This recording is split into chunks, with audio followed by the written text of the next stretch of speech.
Bonjour à tous et bienvenue pour le gros prono. Et oui, le gros prono 2 semaines de suite. Bah ouais, bah écoutez, le calendrier WWE oblige. Oh putain, tellement nouveau que j'ai oublié d'enlever le petit autocollant WWE. C'est la première fois que je le mets.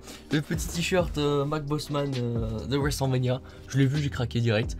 C'est pas grave. En tout cas, on est là aujourd'hui pour Backlash 2020, The Greatest Wrestling Match Ever. C'est comme ça que le pay-per-view s'appelle. Il aura lieu le dimanche 14 juin 2020 évidemment, et il commencera à 1h du matin, heure, on va dire Europe. Alors cette carte, il y a 7 matchs sur cette carte, on va pas perdre de temps directement. Il y a beaucoup de choses à dire, je vais aller dans l'ordre de hype en laissant le main event en dernier bien sûr, mais je vais aller en ordre de hype, et on va commencer directement par Sheamus contre Jeff Hardy. J'en ai rien à foutre de cette storyline pourrie, mais qu'est-ce qu'ils ont foutu avec Jeff Hardy? Sérieusement, je comprends pas pourquoi jouer sur ces vrais démons, enfin c'est genre des problèmes d'addiction, etc. C'est des problèmes qui lui arrivent vraiment. Je me demande comment est-ce qu'il a pu accepter d'avoir une storyline, ok, basée là-dessus, il y en a déjà eu, mais à ce point basée là-dessus, c'est-à-dire que le mec se fait arrêter parce qu'on croit qu'il était complètement bourré quand il conduit la voiture, qu'il a renversé. Enfin, je comprends pas comment Jeff Hardy a pu dire ok, on va jouer là-dessus. En tout cas, j'espère que on va très vite finir cette histoire. Jeff Hardy, pour le feel good moment, c'est qu'on se dise ok, Jeff Hardy est de retour, c'est bon, il a fini avec ses problèmes d'addiction, il remporte le match, on n'en parle plus de cette storyline avec Sheamus, et on oublie, c'est pas grave, on peut oublier. Deuxième match, qu'est-ce que c'est que ce match? Deuxième match, Braun Strowman qui défend son titre universal dans un handicap match contre John Morrison et The Miz. Mais qu'est-ce que c'est que ça les mecs? Qu'est-ce que c'est que ça? C'est pas la première fois qu'ils le font en plus avec Braun Strowman. Le mettre dans un handicap match pour un titre solo, c'est quoi le principe? Qui gagne? Si jamais Miz et Morrison remportent, ils sont co-champions? S'il vous plaît, ne nous faites pas de co-champions. Ne faites pas de co-champions, je vous en supplie. Je pourrais pas accepter, c'est votre titre majeur, il faut un champion solide. Et pourquoi vous faites affronter le champion dans un handicap match? Ok, Miz et Morrison, moi je les adore, des fois ils me font souvent rire, mais putain, pourquoi tu fais pas affronter The Miz avec John Morrison en tant que manager? Et limite tu fais un peu gruger Morrison et tout, enfin, tu peux faire un truc comme ça. Mais là, un handicap match, bon voilà quoi, merde. Victoire de Strowman, mais voilà, c'est nul, on passe à la suite. Le troisième match, c'est le Women's Tag Team, pour les Women's Tag Team Championship. Le Tag Team Triple Threat match entre Sasha Banks et Bayley, The Iconics et Alexa Bliss et Nikki Cross. Alors là, il y a deux scénarios. Pour moi, personnellement. Déjà, Nikki Cross et Alexa Bliss ne gagneront pas le match. Pour moi, elles ne gagneront pas le match. Ou on fait conserver Sasha Banks et Bayley pour continuer à faire un peu de hit, etc. De dire, ah regardez, elles sont championnes, vous aimez pas. Ou alors la Iconics récupère le titre. Genre un truc genre Misco entre Sasha et Bayley, et la Iconics l'emporte. Et je parierais plus pour ce deuxième choix. C'est peut-être le choix le plus osé, on va dire. Mais c'est fun, voilà, je suis là pour tenter. Donc moi je dis victoire des Iconics et plus 0,5 s'il y a une Misco entre Sasha et Bayley pour la victoire, tout simplement. Ensuite, on passe au titre Women's de Raw entre Asuka et Nia Jax. Nia Jax, le danger ambulant, on peut le dire.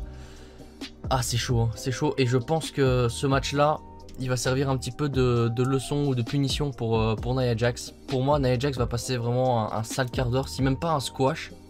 Je me demande parce que, bon, bah, Nia Jax, un peu maladroite, elle blesse très souvent ses adversaires. Et je suis pas sûr que WWE accepte.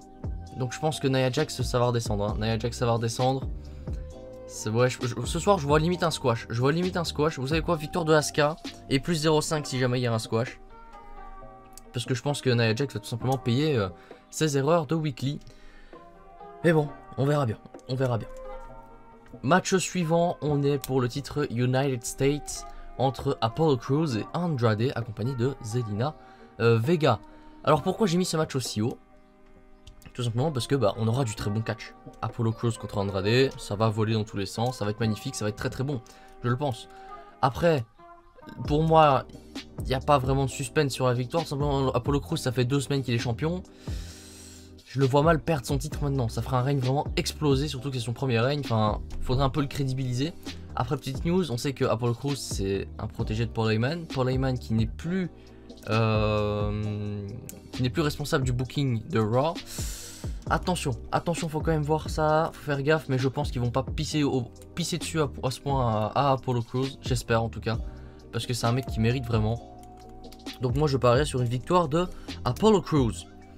Ensuite, putain, en fait je viens de me rendre compte, les 4 matchs qu'il mérite le plus, c'est les 4 matchs de Raw.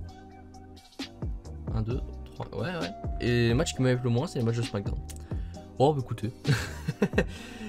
On passe à la suite. Drew McIntyre contre Bobby Lashley pour le WWE Championship. Eh ben, franchement, Bobby Lashley, ils ont réussi à faire un rebuild en un mois. Incroyable. Incroyable, franchement, il est passé de pas crédible du tout, je soulève des pneus et je fais une storyline avec Lana, à, on peut le dire, une belle machine de guerre qui peut quand même faire peur à Drew McIntyre. Drew McIntyre, j'adore son booking d'ailleurs, hein. Drew McIntyre, c'est pour une fois qu'ils font, comme on dit souvent à la chaîne de Sal Catch, pour une fois qu'ils font pas un face con. C'est-à-dire que d'habitude les faces, ils marchent dans tous les pièges. C'est-à-dire qu'ils se font niquer, ils se font avoir.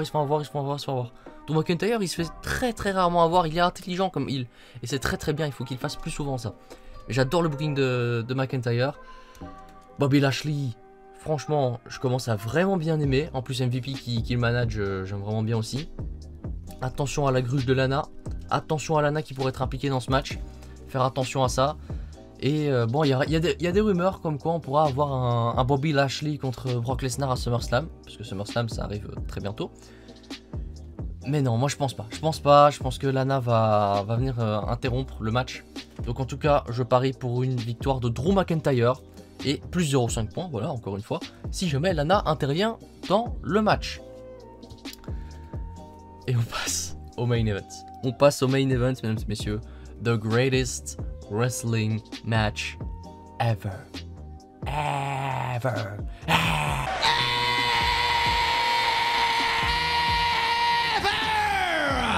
Edge contre Randy Orton. Alors, j'ai beaucoup de choses à dire. Tout simplement, ce match est apparemment un match cinématographique qui a été filmé, il est déjà enregistré, voilà. Donc, comme on le dit beaucoup sur tous les sites de news, vu que c'est un match qui est filmé à l'avance, ils peuvent faire autant de cuts qu'ils veulent pour rendre le match parfait. Ok, je peux comprendre. Et à mon avis, ça risque d'être un très bon match, vu qu'il y aura beaucoup de cuts, vu qu'il y aura beaucoup de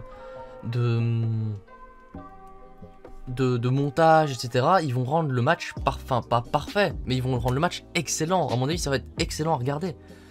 Mais les mecs, tu veux faire the greatest wrestling match ever, bah tu le dis pas au moment où tu hypes le truc. Tu dis pas ouais c'est le plus grand match, alors que le match n'a même pas eu lieu. Et puis bon bah Edge Orton, on se dit ouais bon c'est quand même c'est qu'on sait des papilles, techniquement c'est bon, mais bon voilà, est-ce que ça vaut d'autres matchs, voilà quoi. Je sais pas, en tout cas faut pas hyper un match comme ça, si tu veux que ce soit le plus grand match du monde. Limite tu nous trolls, tu dis ouais le plus grand match du monde et bon, tu fais un RKO et on n'en parle plus, tu vois, enfin un truc comme ça. Il pourrait le faire, hein, attention à l'écran de fumée du match vidéo. Mais ouais c'est chaud, c'est vraiment chaud, faut pas faire ça les mecs. Faut pas faire ça, laissez le match aller et puis après limite tu dis ouais c'était le plus grand match de l'histoire. Mais bon, voilà, je sais plus ce que je voulais dire du coup avec ce match, j'avais encore d'autres trucs à dire mais c'est pas grave. En tout cas je pronostique une victoire de Randy Orton et je pense que ça va quand même être un très bon match, mais ce ne sera pas un match parfait évidemment. Bon après on verra bien évidemment, ne pas lâcher trop de sel avant le match parce que le match n'a même pas encore commencé et je suis déjà en train de le démonter, c'est pas bien ce que je dois faire, je dois laisser une chance à ce match. Et bien écoutez, je laisserai une chance à ce match et je vais le regarder avec attention.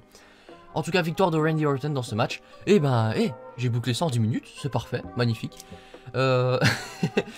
Bah dites-moi vous en commentaire quels sont vos pronostics pour les matchs, quel est votre niveau de hype pour ce pay-per-view Backlash, the greatest wrestling match ever. Et ben n'hésitez pas à lâcher un petit pouce bleu évidemment, hein, à vous abonner, à activer la petite cloche pour être au courant des vidéos que je sors, tout simplement. Le mode junior, ne vous inquiétez pas, il revient. Je vais tourner, juste là maintenant, je vais tourner les premières séquences sur WWE 2K20 pour l'épisode suivant. Bon, ça veut pas dire qu'il va sortir dans 2 jours, hein, les gars, calme, ça prend du temps. Mais voilà, comme ça vous le savez. En tout cas, moi je vous laisse ici. J'espère que cette vidéo vous a plu. Oh, j'arrive plus à parler. Je vous laisse ici, j'espère que cette vidéo vous a plu. N'hésitez pas à liker, à commenter, à vous abonner à la chaîne. Quant à moi, je vous dis à la prochaine. Allez, ciao tout le monde.